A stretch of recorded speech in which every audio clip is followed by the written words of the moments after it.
In this part of the unit, we're having a look at the inequalities in the world, and today we're going to be focusing on hunger. Okay, so a term I want you to put into your glossary is food equity. Now, food equity refers to the equal access and availability of food. So if we say there's food inequity, it means that people don't have an equal access to food around the world. In 1996, the World Food Summit also looked at food security, and they said that when all people at all times have got enough food that's safe and nutritious, then they are said to have food security. So food security is another term to put into your glossary. So let's have a look at where most of the hungry people are in the world. These are statistics from 2013 from the Food and Agricultural Organization, and that tells us that there are 842 million hungry people in the world, and 98% of those are actually in those poor developing countries. So have a look at the graph there, and you'll see that the majority are in Asia and the Pacific and in Africa. So here are some statistics from the World Food Programme, an organisation who helps poor people in the world. Just pause and make a note of the amount of people who are going hungry, where they are, and that a third of all deaths of children under the age of 5 are due to them being hungry.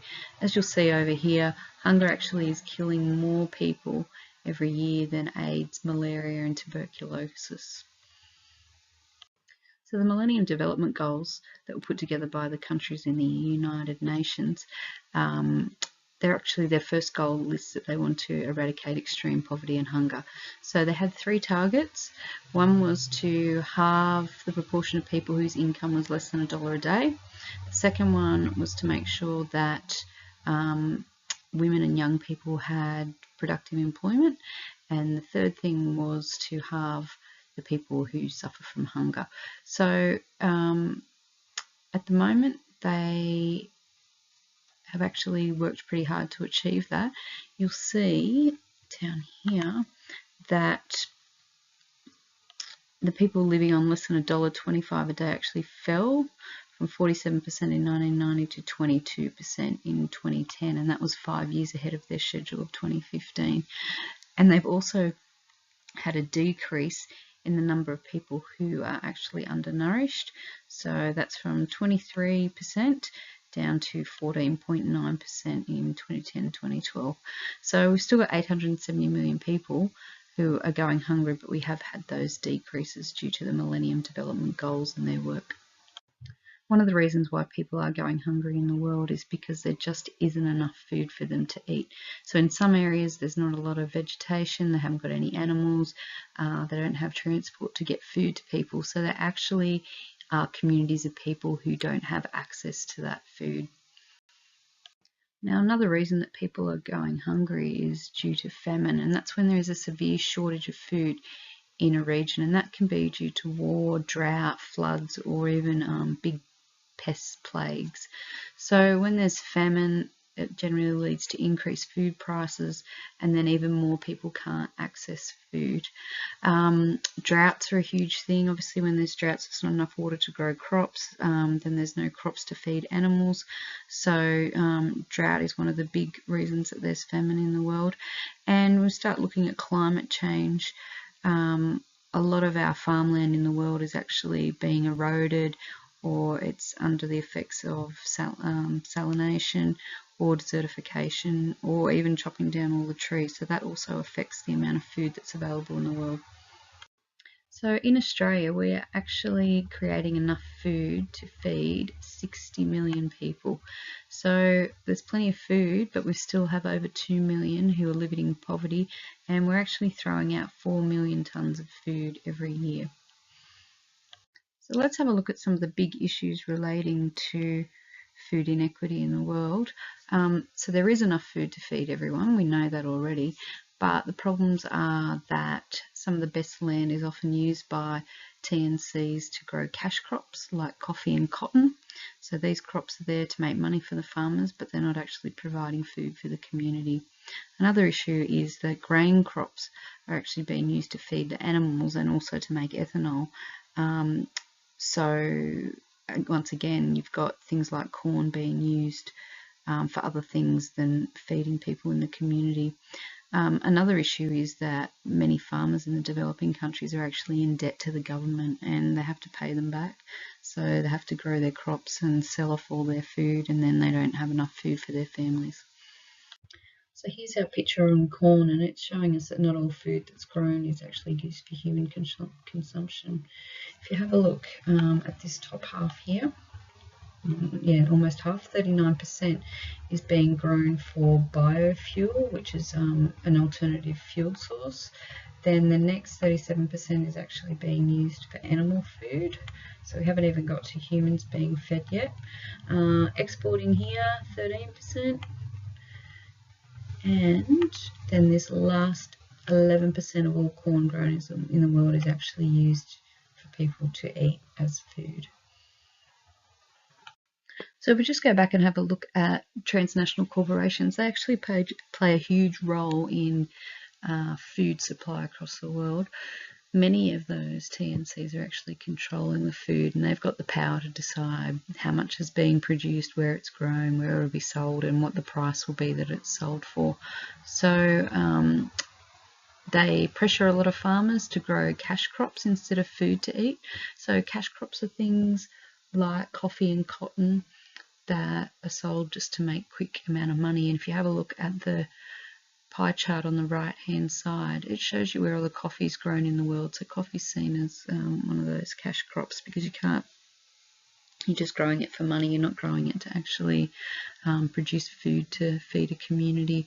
So you'll have a look at the poor countries. You'll see Brazil, Ethiopia, Mexico, Vietnam, they're all big producers of coffee, and that coffee would be controlled by TNCs. So you've got a lot of large TNCs also selling seeds and fertilizers and pesticides to farmers, but they don't always give the farmers a good deal. There are some positive and negative effects of TNCs being involved with the supply of food. So positive is obviously they've got a lot of money, so they can invest it in new technology like irrigation and land. That money can also go to train and educate the farmers on new techniques or new foods to plant, and it also means that the farmers can actually have an income that they might not have without those big companies backing them. But we've got some negative effects, and these are the same sort of things that we've looked at when we studied TNCs before.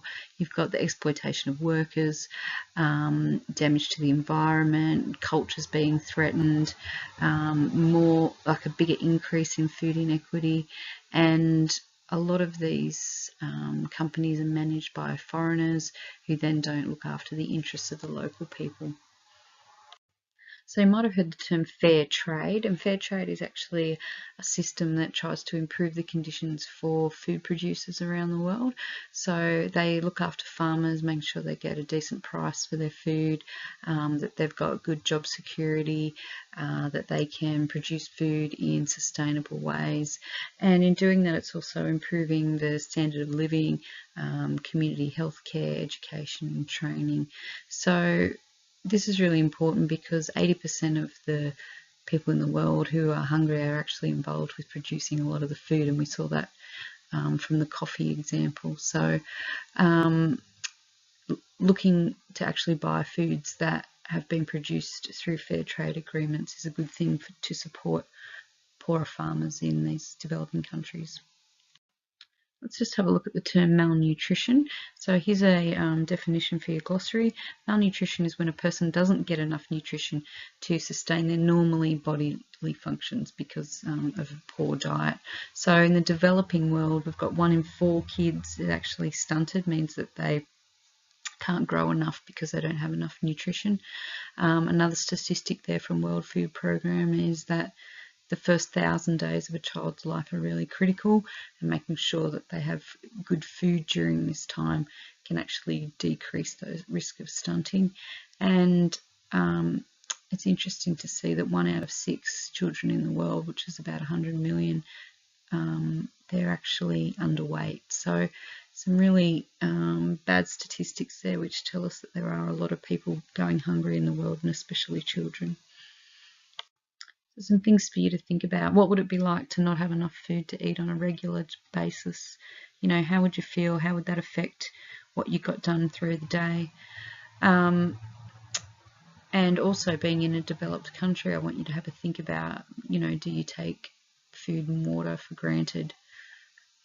We have really good access to both food and water here in Australia. So, you know, are you one of those people who take it for granted? Another thing is that we've got enough food in the world, but what can we do to make sure that we've got more equity in who actually gets that food? So some things you can do now, you can go onto the World Food Programme website and the links there. You can do the quiz, and from that they actually donate money to aid agencies who support children who don't have enough food.